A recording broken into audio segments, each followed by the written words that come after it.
안녕하세요. 저는 늘 사연을 즐겨 듣던 구독자입니다. 여러분들은 자식들이 다 있으신가요? 자식들 중에서도 안 아픈 손가락은 없다고 하죠.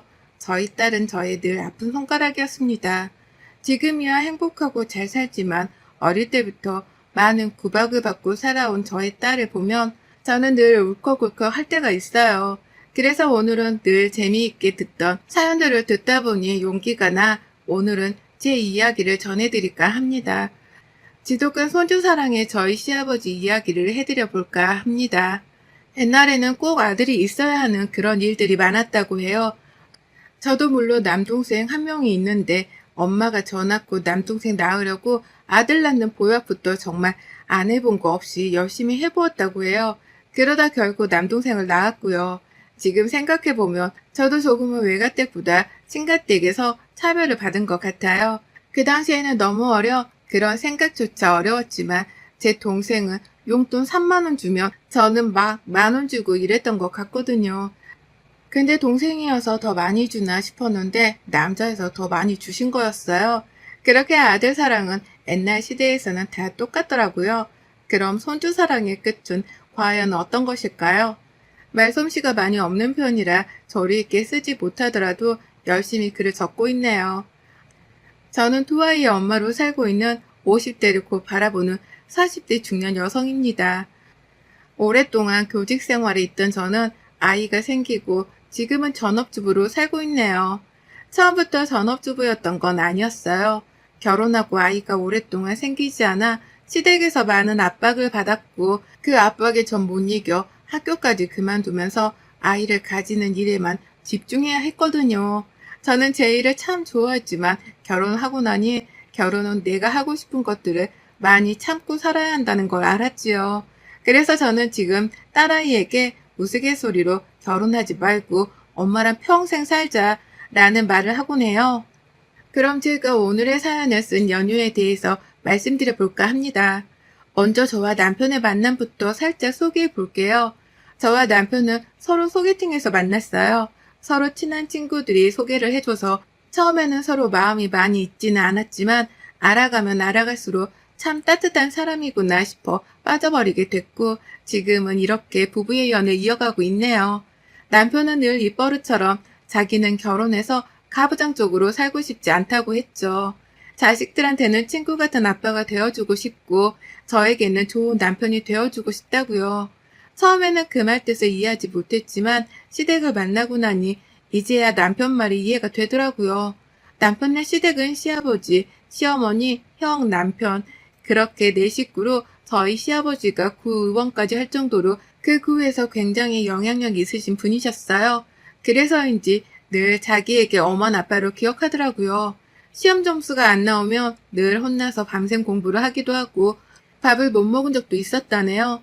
친구들은 능력 있는 아빠를 부러워했다지만 정작 자신은 능력 있는 아버지가 아닌 친구 같은 아버지를 원했다고요.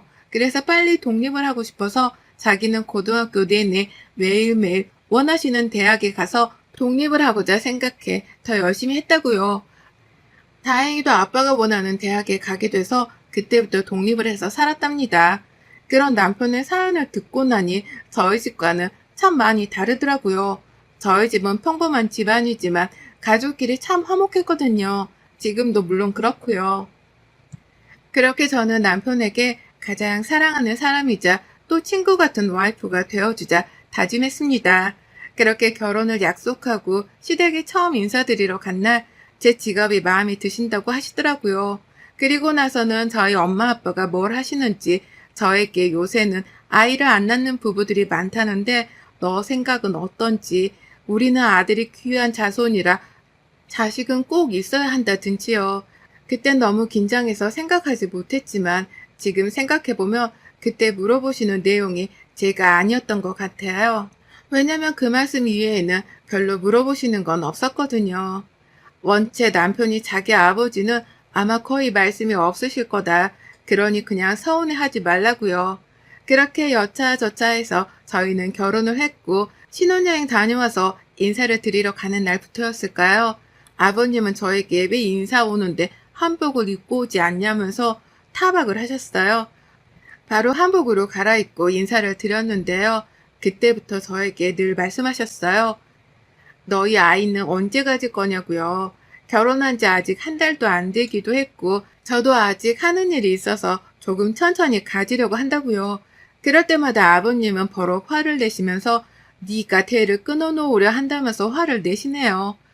이뿐만이 아니라 혹시 너가 문제가 있는 건 아닌지 검사를 받아봐라부터 시작해서 학교를 그만두고 아이 가지는 거에만 집중하라. 너희 일주일에 얼마나 하느냐.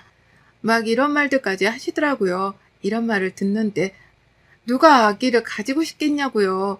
그렇잖아요. 어떤 며느리가 시아버지 압박에 아기를 갖나 싶어서요. 그렇게 저는 2세에 대한 시댁의 압박이 너무나 컸어요. 그것만으로도 스트레스가 받는데 시댁에서는 남편과 저는 맞벌이를 하는 것도 아시면서 학교 시험 기간이 곧 다가와 바쁘다고 정중하게 말씀을 드렸는데도 불구하고 시아버지는 저에게 매일같이 전화와 문자를 보내시면서 정작 시어머님은 가만히 계시는데 시아버지 첫 생일은 꼭 며느리가 차려야 한다면서 계속 일주일 내내 이야기를 하시네요. 원래 가부장적인 걸 너무나 잘하는 사실이었기에 남편이 아버지한테 한마디 한다고 했지만 사실 그렇게 되면 그 화살이 다 저한테 돌아올 것 같아서 그냥 처음이니까 내가 차려드리겠다고 하고 마무리를 지었죠. 사실 너무 연락을 하시니 질리다 못해 질려 해드린다고 했던 것도 있었어요. 시험 때문에 바쁜 와중에도 집에서 혼자 생일상을 다 준비해서 아침 꼭 두새벽부터 차려드렸네요. 제 나름대로 열심히 차렸다고 생각했지만 아버님은 반찬이 왜 이렇게 짜냐? 미역국에 소고기보다 조개가 들어가는 게 맛있지 않겠냐? 너는 이렇게 음식을 못해서 남편 밥은 먹이냐 등등을 말씀하시더라고요. 어머님은 옆에서 그만하라고 눈치를 주셨지만 눈치가 없는 시아버지 눈에는 마음에 안 들어 하신 것 같아요. 아마 더 많은 종류의 음식을 바라셨겠고 더 좋은 퀄리티의 음식을 바라셨겠지만 저도 한 성격 하는지라 아버님, 저 지금 이게 저의 최선이에요. 이거보다 더하면 제가 음식점을 하지 뭐하러 선생님을 해요? 하고 말씀드리곤 후다닥 아침 먹고 저는 학교로 출근했어요. 그러다 어느 날 몸이 이상해서 테스트를 해보니 제가 임신했다는 걸 알게 됐어요. 사실 저는 첫애를 가졌을 때 너무 아무것도 모르고 가져서 마냥 기쁘지만 않았어요. 지금이야 당연히 눈에 넣어도 안 아플 아이들이지만 그 당시에는 학교 생활도 너무 바빴지만 시댁 스트레스가 너무 많이 심했거든요. 그래도 임신이란 거를 알게 되고 남편에게도 말하니 너무나 좋아하던 남편의 모습에 조금은 임신했다는 사실이 실감이 나더군요. 시댁에도 임신 소식을 알렸더니 대뜸 시아버지가 물어보는 말이 아들이지? 라고요.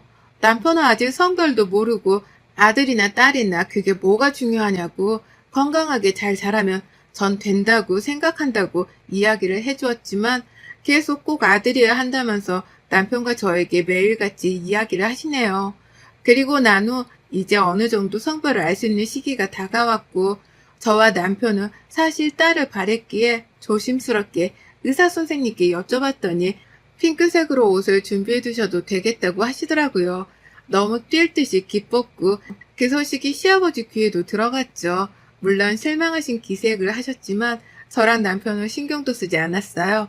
어차피 우리 자식이고 우리가 키울 건데 시댁에서 뭐라 하든 무슨 상관이냐 심보로 나갔죠. 그렇게 10달 동안 잘 품은 우리 첫아이가 태어나고 처음에는 엄마가 된다는 게 너무 힘든 일이 아닐까 싶었는데 나와 남편을 닮은 아이를 보는데 마음이 너무 뭉클하더라고요. 그렇게 저는 아이가 크는 모습을 꼭 옆에서 보고 싶어 학교에 휴직기를 내었죠. 생각보다 첫아이는 너무 순해서 잘 울지도 않고 잠도 참 순하게 자더라고요. 하지만 아버님은 늘 그런 저희를 탐탁치 않게 봐오셨고 빨리 둘째는 언제 가지냐며 그런 재촉만 하셨죠. 그러다 어느 날 시댁에서 식사를 하는데 저희 딸이 물을 모르고 흘렸어요. 아이들은 사실 키워보신 분들도 아시겠지만 어릴 때는 잘 흘릴 수밖에 없잖아요. 아버님은 기집애가 칠칠맞게 흘린다면서 타박을 하시더라고요. 저희 남편은 또 그 말에 기분이 안 좋아서 아인데 흘릴 수도 있지. 뭘 그런 걸 가지고 그렇게까지 말씀하시냐. 계속 이러시면 저 집에 발길 안 하겠다. 라면서요. 시아버지는 그런 남편 모습에 노발대발하면서 집에 오지 말라고 하시네요. 남편은 그때다 싶었는지 그렇게 말씀하시니 더 이상 발길 안 하겠다. 형과 잘 사셔라 하면서 저랑 저희 딸을 데리고 그렇게 집을 나왔어요. 제가 차에 가면서 좀 참으라고 말은 했지만 남편은 자기한테는 그렇게 해도 우리 딸한테 그러는 거 못 참겠다고 당분간은 시댁에 발들이지 말자고 하더군요. 저는 사실 좋았어요. 아버님이 갈 때마다 우리 딸을 늘 안 입고 보는 걸 알아서 참 많이 속상했거든요. 그 일이 있고 나서 저희는 시댁에 잘 가지 않게 되다 보니 제 마음도 좀 편해지더군요. 시간이 이대로 멈춰버렸으면 좋겠다 라는 생각도 잠깐 했던 것 같아요. 우리 세 식구는 더 알콩달콩 살았고 그러다 저는 둘째를 임신했죠. 남편은 시댁에 알리지 말고 그냥 우리끼리 지내자 했지만 착한 며느리 컴플렉스가 변하지 않았던 저는 임신한 건 말씀드려야 할 것 같다고 시어머님께만 살짝 말씀드렸어요. 또 시아버지는 아들을 기대하고 있으실 테니까요. 그렇게 10달이 흘러 저는 둘째 아이를 출산했고 성별은 아들이었어요. 시아버지는 아들이라는 말에 첫째와 다르게 태도부터가 달라지시더라고요. 그때부터 저희 시아버지의 손주 사랑은 시작되었어요. 호랑이 같던 아버님은 매일같이 둘째가 보고 싶어 전화에 영상통화에 집에 바리바리 소고기부터 몸에 좋은 보약까지 보내주시더라고요. 난생 처음 결혼하고 처음 받아보는 시아버지 선물 공세에 처음에는 그렇게 아들이 좋을까 싶어서 얄미웠지만 아직도 옛날 어른들은 아들이 꼭 있어야 한다고 생각하는 걸 알기에 이해해 드리려고 많이 노력했죠. 저는 둘째 아들을 낳고 나서는 조리원도 가장 비싼 곳으로 보내주시고 심지어는 비싼 산후보약도 지어와서 직접 건네주시곤 하시더라고요. 뭐 주신다니까 받기는 하겠지만 실질적으로 받고 싶진 않았어요. 지금까지 우리 딸한테 한 거 생각하면 사실 정말 할 말이 없을 정도였거든요.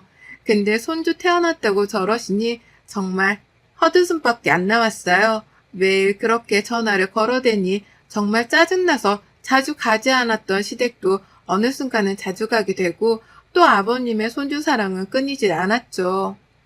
근데 어느 날 외식을 해서 밥을 먹고 있는데 저희 딸이 모르고 둘째랑 장난치다가 둘째가 자기 장난감을 가져가서 달라고 확 장난감을 뺏은 거예요. 그러다 둘째가 넘어졌는데 저는 둘을 키우니까 당연히 이런 일이 비일비재 하잖아요. 좋게 이야기하고 끝내려는데 아버님이 갑자기 첫째 딸을 정말 세게 때리시는 거예요. 어디서 동생을 함부로 밀치냐면서요. 저는 놀라서 먼저 둘째가 뺏어서 그랬다. 오해하지 마셔라. 제가 잘 타이르겠다 해도 계속 첫째 딸한테 타박을 하시더라고요. 기분은 좋지 못했지만 그때까지만 해도 단순히 동생이랑 잘 지내라는 의미로 그러시는구나 싶어서 그냥 넘어갔어요. 그렇게 이런 사건들이 많아지게 되면서 점점 스트레스가 다시 쌓이더라고요. 시댁에 일주일에 2번 갈 거 1번 가게 되고 또 일주일에 1번 가면 2주에 1번, 한 달에 1번 이렇게 횟수를 줄여나갔어요. 아버님은 많이 서운하셨겠지만 첫째 딸도 할아버지가 자기를 미워하는 것 같다고 이야기를 하니 마음이 아파서 제가 특단의 조치를 취해야겠더라고요. 다시 또 우리 네 식구 오손도손 살아보려는데 지금 나오는 이야기로 저는 더 이상 시댁과 인연을 이어가지 않기로 했어요. 한 번은 남편이 야근하고 오는 날 시댁에서 시아버지가 아이들이 보고 싶다고 하도 불러서 아이들을 데리고 저녁을 먹으러 갔어요. 그날따라 저도 컨디션이 좋지 못했고 둘째가 정말 말을 안 들어서 힘든 시기였거든요. 그래도 계속 전화를 하셔서 오라고 하시니 이번에 한번 갔다 오고 또 발길을 끊어야겠다 싶어서 갔거든요. 밥 차리고 식사를 하던 도중에 저희 딸이 참 고기를 좋아해요. 어머님께서 딸이 고기를 좋아하니까 많이 했다고 이따가 가져가라고 하시더라고요. 그렇게 네 하고 밥을 먹는데 저희 딸이 먹는 고기를 아버님께서 치워서 둘째에게 주는 거예요. 근데 딸이 그게 너무 마음이 아팠던 건지 생전 안 하는 말을 하더라고요. 할아버지, 내가 미워서 그래요? 동생만 이뻐서 나 고기 못 먹게 하는 거예요? 라고요. 그럼 보통의 할아버지 할머니들은 행여 그게 맞다고 해도 아니라고 하는 게 정상이잖아요. 아버님 입에서 나온 말은 경악을 금치 못했어요. 어디서 기집애가 꼬박꼬박 어른이 행동하고 말하는데 대드냐? 내가 이러니 너를 싫어하지. 네가 아니라 네 동생이 우리 집 첫째로 태어났어야 하는데 왜 네가 태어나가지고 참 아직도 나는 그게 천추의 한이다 한. 이라고요. 그 순간 딸은 그런 말들은 대충 다 알아듣기에 울음보가 터졌고 어머님은 애 앞에서 무슨 그런 말을 하냐고 하시는데 저는 들고 있던 숟가락을 던졌어요. 저도 모르게요. 그리고 꽥 하고 소리를 질렀죠.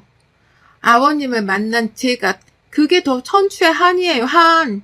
옛날 분이시니까 당연히 손주를 바라는 마음도 알겠고 워낙 고지식한 분이시니까 말을 다정하게 하지 못하는 마음도 있겠지만 아이들 앞에서 어른이라는 사람이 정말 할아버지라는 사람이 사람의 탈을 쓰고 저런 말을 한다는 게 저로서는 이해가 가지 않는 거예요. 그래서 결혼한 이후로 처음으로 저는 아버님께 단 한 번도 안 쉬고 또박또박 말을 했어요. 아버님, 지금 애 앞에서 무슨 말씀을 하시는 거예요? 첫째도 이제 다 알아듣고 할아버지가 자기를 미워하는 마음도 다 알아요. 근데 어떻게 그런 말씀을 애 앞에서 하실 수가 있으세요? 어른이시잖아요. 어른이면 이렇게 살지 말아야죠. 그러니까 다 도망가는 거예요. 아버님은 저의 이런 태도에 놀라셨는지 어디서 대드냐고 노발대발 하셨지만 저는 그 말에 대꾸도 안 한 채 참교육을 실천했어요. 놀라시는 아버님을 뒤로 한 채 아버님 많이 놀라셨어요? 근데 어쩌죠? 저는 더 이상 아버님을 뵙고 싶지 않아 더 이상 오지 않을게요. 하지만 남편은 자기 부모님이니까 남편이 오는 것까지는 막지는 않겠지만 저나 우리 애들은 두 번 다시는 시댁에 오지 않을 테니 그리 아시라고요. 늙어서도 혼자 평생 외롭게 사셔보시라고요. 아주버님이 왜 아버님과 연을 끊고 사는지 이제야 알 것 같아요, 아버님. 제발 좀 이기적으로 사시지 마세요. 그렇게 좋아하시던 아들도 아마 못 보시고 사실걸요? 제가 갔다 오라고 해도 안 갈 테니까요. 아들들이 왜 아버님을 피하는지 좀 눈치 좀 챙기세요. 그렇게 독불장군으로 사시지 마시고요. 손주도 마찬가지예요. 그러니까 제발 좀 변하시라고. 변하지 않으면 돌아가실 때도 혼자이실 거라고 하면서요. 왜 제가 아이를 더 늦게 가지신 줄 아세요? 아버님의 이런 성격 때문에 아이들이 상처받을까봐 저는 더 늦게 가지고 싶었다. 근데 매일같이 전화해서 저보고 문제 있는 거 아니냐고 그러시는 걸 보니 진짜 질려서 낳고 싶게 만들었다고요. 막말이랑 진심 섞인 말을 했죠, 뭐. 사실 저희 아주버님, 그러니까 남편 형이죠. 아주버님이 아버님 반대하는 여자를 만나 결혼을 허락해달라고 했지만 계속 반대하시는 바람에 혼인신고나 결혼식도 못하고 그냥 둘이 사는 걸로 알고 있어요. 그래서 저희 집이나 애들 보러는 자주 오시더라도 시댁에는 정말 거의 안 오신다고 보시면 되거든요. 어머님이랑은 연락하는데 아버님이랑은 아예 연락 안 한다고요. 장남이고 하니까 아버님은 아주버님한테 거는 기대가 많았지만 그 형님이라고 해야 할까요? 되시는 분이 아주버님에 비해서는 한참 부족하다고 생각하셨는지 엄청 반대한 걸로 알고 있어요. 심지어 아이가 생겨서 이야기했지만 지우라고 난리도 치고요. 그러다 결국 그분은 유산을 하고 이제는 둘이 그냥 잘 산다고 남편이 이야기하더라고요. 아마 그 형님을 반대한 이유는 부모님이 안 계시고 혼자서 자란 걸로 알고 있어요. 그러니까 아버님 같은 고지식한 분에게는 당연히 못마땅하셨겠죠. 그래서 반대를 하다 아주버님이 집을 나간 걸로 알고 있어요. 그나마 있는 게 저희 남편이었는데 남편한테 기대를 건 아버님이 문제였던 건지 그 기대를 충족해 드리지 못한 제 문제였던 건지 저는 더 이상 참을 수 없었고 아이들이 더 상처받기 전에 시댁과 더 이상의 연을 이어가지 않겠다고 똑똑히 말했죠. 그 뒤로 집으로 돌아왔고 야근하고 돌아온 남편에게 오늘의 일과 더 이상 시댁에 출입하지 않겠노라고 선언했어요. 하지만 남편에게는 부모님인 걸 알기 때문에 부모님과 나 때문에 연을 끊고 살라는 말은 아니니 당신은 가도 된다고요. 남편은 한동안 아무 말도 안 하더니 잠깐 나갔다 온다고 하길래 그러라고 했어요.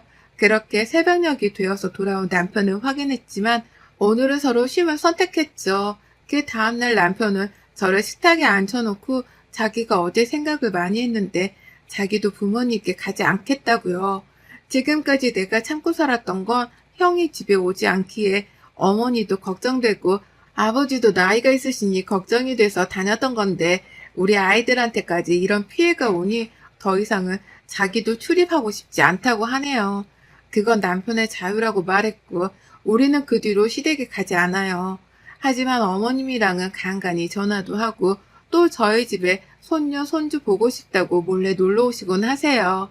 남편은 가끔 아빠의 소식을 들을 때마다 조금씩 마음이 아려오는 건 알았지만 저로서는 모른 척 할 수밖에 없었어요. 그 뒤로도 아버님은 저희에게 배은망덕한 자식들이라고 자식들 다 필요 없다고 하셨지만 자기가 가장 믿었던 둘째 아들이 돌아서 버리니 많이 힘들어 하신다고요. 저희 남편 정말 아버지라면 죽는 신용까지 할 정도로 늘 말을 잘 들었다고 해요. 그래서 이렇게 된 까닭에는 제가 중심에 있었다고 생각하시겠죠. 하지만 그래도 상관은 없어요. 이왕 이렇게 된 거 죽일 며느리 되는 것 정도는 저희 애들 상처 주는 것보다 더 낫다는 생각이 들었거든요. 저희 아픈 손가락이었던 저희 딸은 아직도 늘 저랑 남편에게 말해요. 할아버지가 나 싫어하잖아 라고요. 그럴 때마다 그때 있었던 일을 생각하고 마음에 아직도 담아두고 있는 건 아닐까 마음이 쿵 하고 내려앉을 때도 있어요. 그만큼 더 딸에게 잘해주려고 해 우리 딸은 저희에게 참 아픈 손가락입니다. 그 뒤로 저희는 명절 때도 어머님께 명절 선물만 보내드리고 명절 때는 그냥 저희 가족끼리 휙 떠나요. 가끔은 시댁이 내가 이러는 게 맞을까 라는 생각이 들기도 하지만 지금까지 제가 위해서 했던 행동들은 전혀 후회를 하지 않습니다. 아버님은 그 뒤로 어머님 말씀 들어보면 자식들이 다 자기를 떠나는 데는 다 이유가 있다면서 그러셨대요. 아직까지 정신 못 차리신 거죠, 뭐. 저는 이제 우리 가족만 생각하며 살랍니다. 여러분들은 지금 어떤 시댁과 살고 계신가요? 여러분의 생각은 댓글로 남겨주세요. 오늘 또 시청해 주셔서 정말 감사합니다.